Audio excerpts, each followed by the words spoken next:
Ilmi namaa lafarraa amma jirutti maaliif jibba baay'isa garaasa keessatti? Ilmi namaa yaa'u sababii maallaqaatiin wal qabateeti. Maallaqi kun ilma namaa baay'ee dogoggorsiisa jechuudha. Sababa kanaaf. Ilma namaa simattaati. Ani ilma namaan simadha. Akkamitti ilma namaa simatta? Ilma namaa fiduu kan danda'u Rabbi tokkicha qofaadha. Maallaqa fiduu kan danda'u garuu namni hundumtuu yoo hojjete yoo jabaatee dalagate kun akka keenya kanatti yoo hojjetatu taate maallaqa fiduu ni danda'a. Kanaafuu inni dura argame nama waan ta'eef nama. Ilmi namaa jaalala saree wal jaalachuu wayya moo jaalala waaqayyoo biyya lafaarratti kaa'ee jaalachuu wayya? Kan waaqayyoo wayya garuu namni kan filate kan jibba kan saree sanadha. Akkamittiin?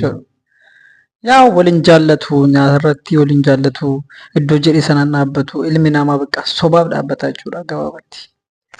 Osoo gaa'elli jiraachuu baate biyya lafaa gubbaarratti dhiirri fi durbi maal ta'u jettee yaadda?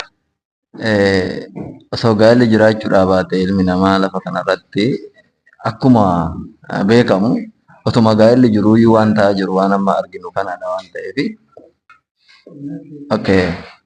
Ilmi namaa silaa gaa'ela isaa wajjin kan jiraachuudhaa qabuyyuu kun akka kanatti bakkuma argetti akkuma ta'e ta'aa oola. Osoo kanuma achi immoo ga'ee namni namummaa isaayyuu hin dhiisa natti fakkaata. Kanaafuu gaa'elli jiraachuun barbaachisaadha. Namoonni gaa'ela keessa jiran ganaallee gaa'elatti dhufuuf kan jiranii gaa'elli eebbifamaa kan waaqayyo uume ta'uusaa beekanii kabajanii akka jiraatanii. Bara jiraattu keessatti maaltu si gaddisiise maaltu si gammachiise? Wanti na gammachiisu yoo jiraate biyya lafa kanarratti waaqa tokko qofaadha. Wanti na gaddisiisu immoo hojii namaa wal taalaluu wal sobuu wal xiqqeessu isa kana wanti jibbu namummaa koo keessatti. Jaalattee sobdee beektaa? Yaa'u beekuun danda'a garuu beeka jedhees immoo hin yaadadhu isa kanadha. Otoo si ta'e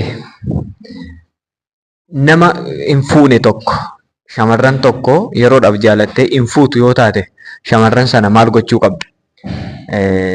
Akka yaada kootitti namni jaalatee jaalallee isaa sana yookaan hiriyaa isaa sana fuudhuma qabaan jedha. Hin fuudhu yoo ta'e garuu jaalalaan ishii miidhurraa jalqabuma jaalachuu dhiise gaariidha. Daawwattoota keenya qophiin keenya kana fakkaata. Marsaa lammaffaa akka itti fufnuuf yaada keessan koomentii jalatti nuu kaa'a. Waan nu hordoftaniif bakka jirtan hundumaatti nagaa keessa jiraadhaa. Ciao uummata qaalii isin jaallannaa yaada kana yoo jaallattan like comment share gochuudhaan nu cina dhaabbadhaa isin jenna goodbye.